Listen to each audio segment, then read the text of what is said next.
Hello and welcome back to the channel, and thank you very much for all the support you've been giving me, guys. It's just unreal to see all the comments that I get and people asking questions about what it's like being a teacher and that kind of thing, and I'm just so thankful for all of you, so thank you very much, and do keep on watching and subscribing, liking, commenting, anything that you're doing.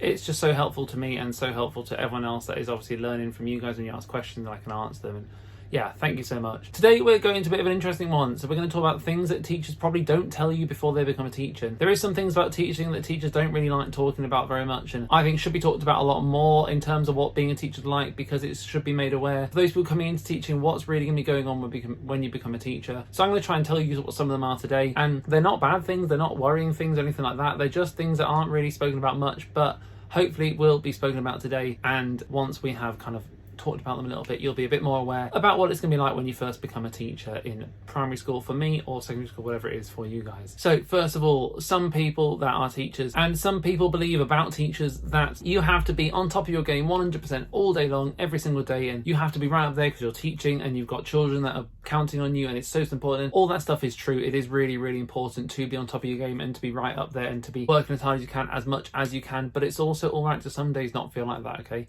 Not everyone can feel 100% every single day. And as a teacher, you are basically you're teaching, you're helping children, you're supporting them, but you're acting, you're putting on this performance where there's kind of two personas to you. And I know the person I am inside the classroom is a very different person to the one I am when I'm outside, when I'm at home with my family. And that's something you have to kind of balance, and you have to be able to act out these kind of two different roles in your life. And that's something that's very important, to have kind of separation between your home life and your work life, and also to be the person the children need you to be, whereas maybe at home you might not be that person all the time. But it is true that some days you will wake up and you won't be feeling 100%. You might have a bit of a headache, you might be feeling a bit ill, you might not be just emotionally at the right point in your life at that time to be 100% in school. Now that does not mean you'll be a bad teacher that day, that does not mean you'll be doing anything wrong that day. That just means that actually that day you are going to do your very best for the children, like you do every single day. And whether or not that works as it always does, it might not be the case, but it is totally okay to not be 100% every single day. If we could, we would all feel amazing every day, and we would all do the best we can every single day. But the realities of life is that that's not true. That doesn't happen. No one does feel that good every single day, and that's okay as a teacher. It's not something to worry about. It's not something to feel guilty about, and guilt's something we're going to come on to next. But yeah, it does just happen that some days you're not feeling the best, and that is totally okay, guys. As long as you are still working your hardest, you're still doing your best, you're still doing your best for you. And that might be the thing that actually, if you really are feeling that ill, doing your best is not going into school that day, because if you're going to go into school and going to spread some germs around, maybe not teach children in the best way you can, then you know what, maybe that day will be better spent having a day off, saying, look, I'm ill, I can't go to work today, recovering, recuperating, ready for the next day being back on the job. So yeah, first of all, guys, it's okay to not be 100%, and some teachers don't believe that, some people don't believe that about teachers, but the fact is, guys, it just is. It's all right to not be on top of your game every day, as long as you're working your hardest every single lesson of every day. Now, the next thing we're going to go on to is what I've mentioned just now about guilt. Okay, teacher guilt is real. It sucks. It's horrible, but it's just a thing, all right? As a teacher, you have a massive to-do list. There's always something else you can do. And I think because teachers go into the job not for the money, not for the kind of fame, not for anything else other than the fact that they're people that want to help children learn, they're people that want to give children the best start in life. They go into it with kind of an open heart, an open mind, and they want to help people do the very best. And because of all that, teachers are generally very good people, and they're people that want to do really, really good things. And therefore, this to-do list that they have to do eats away at them, and the fact that you haven't got something done will eat away at you. And you'll want to make sure that you get it done as soon as you can, and you'll feel guilty about something you've not done or something you've not quite managed to finish off at school before the weekend and stuff like that. It's just one of those things where it eats and eats and eats away at you, and you have to really learn how to control and how to actually know, you know what, there's a line here, and I'm going to do everything I can to get everything done up until that point, but after that point I'm going to go home and then look after myself, because you end up burning out, you end up doing far too much, you end up working too hard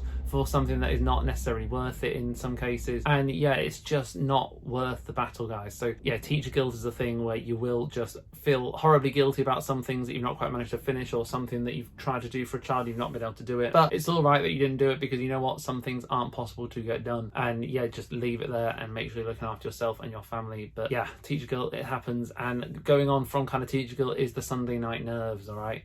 Now there's something that for your first few years of teaching, you will have them no matter who you are, no matter what you are, Sunday night, especially after a half term or a holiday. But on just any Sunday night, you'll suddenly, your brain will start going, you'll start worrying, you'll start thinking about what you're doing Monday morning, everything you need to get done, everything you haven't quite got done, everything you have got done but you're not sure if you did it right. Just Sunday night teacher nerves, they're a massive thing, and I assume this is the same for anyone that works in a school, not just teachers. But yeah, thinking about the next day and going into school and what everything you need to do, God, Sunday night is a night where you will not get a lot of sleep a lot of the time. Now for me, this is something that has worn off, and I don't get that as much now. I still do on the first day back, like I probably will at the end of these holidays. We're on these holidays at the minute. I probably will get them at the end of Sunday night going into Monday morning, but right now I don't really get them week to week, though I know some teachers that are very, very much more experienced than me, and they still get it on a Sunday night. They're still sat there thinking about what they're going to do the next morning. And it's just something that, again, because your whole life gets consumed by this job, if you can let it, then on a Sunday night, straight away your brain's flicked on and you're thinking about Monday morning and everything you're going to be doing that day. And again, if you're watching this and you're not a teacher, I'd love to hear about, is that the same for your job? But it's something I know happens for teachers.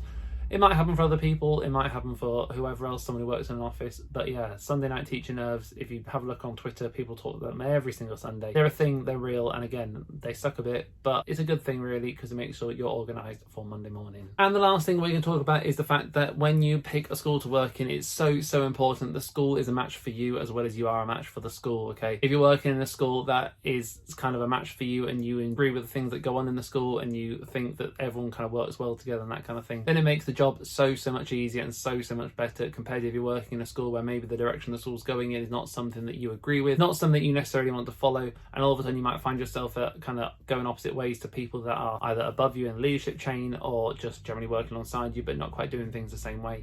It can make things very hard, because part of working in the school is working as a team, is working together. And if you're not working together with other people around you, then it will make the job much more difficult. So when you're applying for your first job or your third job, whatever job it is, make sure that the school you're applying to is a school that matches your philosophies, matches your ideas, matches the things you want in your life at that time, and just kind of follows all through with where you want your career to be going as well as where you want the school to be going. Because if not, you will find that it gets much more difficult much more quickly. And so yeah, make sure the school matches you as much as you match the school, and the school can offer things to you as well as you can offer things to school. It's a relationship, it's something that has to balance on both sides, not something that is just one way that you just kind of take things from the school just takes things from you. You need to work together with you and the people around you. So yeah, hopefully guys, this has been useful. I know another quick video just to kind of give you some ideas about things that are going to come up when you become a teacher, things that are going to happen as you get there, and there is probably a lot more that I've not thought of today. And you've got any questions about what it's like really being a teacher, something specific, then do let me know in the comments below, and I will get back to you as soon as I can. But as always, there's a new video on a Tuesday, Friday and a Sunday, and I'll see you very soon.